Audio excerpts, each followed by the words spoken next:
उन स्कीम्स के अंदर। और इनफैक्ट जो 90 डिस्ट्रिक्ट सरकार ने चुनी है उसमें कुछ डिस्ट्रिक्ट्स ऐसी हैं जहाँ पे मतलब क्रिश्चियन माइनॉरिटीज आता है नहीं है। हम ये जानते हैं कि किस तरह से हिंदुस्तान की इंटेलिजेंस एजेंसीज मुसलमानों पे गलत आरोप लगा के उनको फंसाती रही हैं, खासतौर से आतंकवाद में। और वही इंटेलिजेंस एजेंसी का एक आदमी उनको ब्रीफ कर रहा है बोलने से पहले। हमें भी बहुत कुछ ब्रीफ करते हैं। देखिए आईबी के 50 लोग हमारी भी ब्रीफिंग करते हैं, आगे पीछे घूम के बताते हैं ये हो रहा है ये हो रहा है। लेकिन आप जब अगर जमीन पे काम करते हैं तो आपको सच्चाई पता होनी चाहिए। इट वॉज वेरी अनफॉर्चुनेट कि राहुल गांधी इस तरह का स्टेटमेंट दे। ये मुद्दा ये है कि लोकतंत्र बचेगा या नहीं, और वही मुद्दा चुनाव का भी है। क्योंकि जो शक्तियां अपना सर उठा रही हैं, जिसके लीडर नरेंद्र मोदी बने हुए हैं अभी, वो बहुत खतरनाक शक्तियां हैं। और ये मामला ज़्यादातर जब हम बात करते हैं मोदी की तो फौरन मुसलमानों पे आ जाते हैं। मामला मुसलमानों का नहीं है। ये पूरा का पूरा जो मामला है वो है लोकतंत्र को बचाने का, सेकुलरिज्म को बचाने का। गुजरात के अंदर चाहे वो मुसलमान हो नहीं हो, दलित का वही हाल है, आदिवासी का वही हाल है, किसानों का वही हाल है। गुजरात की असेंबली सिर्फ 30 दिन चलती है एक साल में।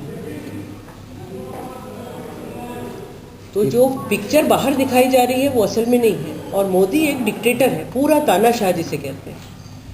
और मैं ये मानती हूँ कि देश के सामने ये अहम मुद्दा है कि जो विरासत में हमको जो लोकतंत्र एक मिला है, लोकशाही जो मिली है, वो बचेगी या नहीं बचेगी।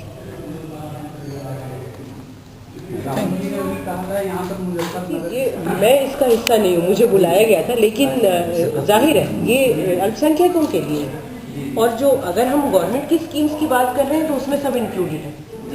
उसके अंदर जितनी माइनॉरिटीज हैं, जैन्स तो मुझे नहीं पता, जैन उस तरह से नहीं उसमें काउंट होते।